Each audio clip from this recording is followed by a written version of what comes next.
If you ever write down that a machine produces energy on your Cambridge 0625 physics paper, well, the examiner is literally sitting there silently shaking their head and instantly crossing out your marks. Bam, 0. We are not wasting any time today, guys. We're diving straight into the examiner's mind to figure out exactly how you can lock down those top band marks when it comes to energy stores, transfers, and those infamous Sankey diagrams. Seriously, writing that energy is produced by the boat is this painful 15-second mistake that will instantly cost you grade boundaries. It is the ultimate trap. Why? Because, and you probably know this deep down, energy is never ever produced or created. When an examiner actually reads the word produced, a massive red flag goes up. They immediately know you don't fundamentally understand the core principles of the syllabus. What they are desperately looking for is the word transferred. Literally just swapping that one single word shifts you from a 0-mark category straight into that A-star mentality. Let's look at a practical example directly from the source material. Picture a water skier being pulled by a fast-moving boat. This right here is exactly where ordinary revision completely fails. Most students just memorize a list of energy types, but they totally fail to grasp the actual physical mechanism happening right in front of them. The boat is not magically generating energy out of thin air to pull the skier, right? Actually, the skier is only being pulled along because energy is being actively transferred from the burning petrol, the fuel, to the rotating propeller of the boat. If you don't visualize that transfer happening between these physical components, you just can't write the answer the examiner actually wants.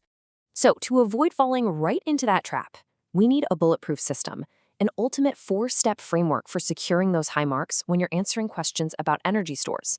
Step 1 is identifying the concept, like what are the actual energy stores involved here? Step 2 is evidence or data. What physical components in the scenario are acting out this concept?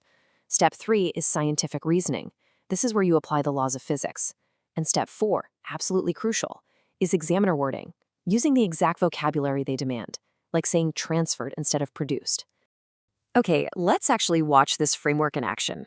Let's compare a seriously flawed student answer against an improved top band answer for our water skier scenario. The flawed answer says, the boat makes energy to pull the skier. Ouch. It completely ignores our 4 steps. Now, compare that to the improved answer. Energy from the chemical store in burning petrol is transferred to the kinetic store of the rotating propeller. See the difference? It hits the concept of stores, chemical and kinetic. It uses evidence from the scenario, petrol and the propeller. And it perfectly nails the examiner wording, transferred. That right there is a flawless answer. So the most crucial point that powers this entire framework is step 3, the scientific reasoning. And that reasoning, it's grounded in one ironclad rule. The total energy of a system remains constant. This is the principle of the conservation of energy. It's basically a massive theme that links all sorts of phenomena across all branches of science. Energy can be transferred to different stores, from chemical to kinetic or kinetic to thermal, but the total amount you start with is exactly the total amount you finish with. No exceptions. Now, in just a moment, I'm going to show you the exact visual clue examiners use in flow diagrams to separate the A-star students from the rest, the infamous Sankey diagram secret. It literally changes how you interpret a whole question, and missing it, that threatens your entire grade. But before I reveal that clue, you need the framework that makes that secret totally obvious, which means we've got to quickly master our specific syllabus equations and stores first. All right, before we decode that visual clue, we need to quickly pivot to the exact syllabus focus points required to make it stand out. You need to be able to seamlessly identify different energy stores and describe the transfer between them, exactly like we just did with the boat. But, and this is key, you also need to mathematically back this up using the correct equations for kinetic energy and the change in gravitational potential energy. Examiners fully expect you to fluently switch between describing the concept in words and then proving it by calculating it with these formulas. Let's return to our water skier to practically apply these concepts. The physics principle here is pretty straightforward. Kinetic energy is always associated with an object's motion. Because our skier is moving at high speed across the surface of the lake, energy is stored in their kinetic store. Any object in motion, whether it's the rotating propeller of the boat or the sliding skis on the water, has kinetic energy. Simple enough, right? All right, time for a challenge. Pause and predict right now. If this skier suddenly hits a ramp and launches high into the air, what happens to their energy stores? Think about that conservation of energy we literally just talked about. As the skier goes up the ramp and into the air, their speed is likely going to decrease, which means their kinetic energy drops. But remember the golden rule, the total energy remains constant. That energy doesn't just vanish into thin air, it gets transferred. Because their position in a gravitational field is changing, they are gaining height, That energy is being actively transferred into their gravitational potential energy store. Spotting this shift based on position versus motion is exactly what the examiner is testing you on. And this brings us right back to the open loop I teased earlier. How do examiners actually test this conservation of energy when the scenarios get incredibly complicated? Well, the secret visual clue lies right here. Complex examples are represented by Sankey diagrams. These are highly specialized flow diagrams that examiners use to visually map out exactly where every single joule of energy is going. This is their ultimate tool to test if you truly understand that the total energy of a system remains constant, even when it splinters off into multiple different stores.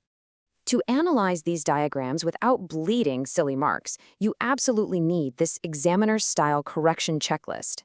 First, always verify that the total energy in exactly equals the total energy out.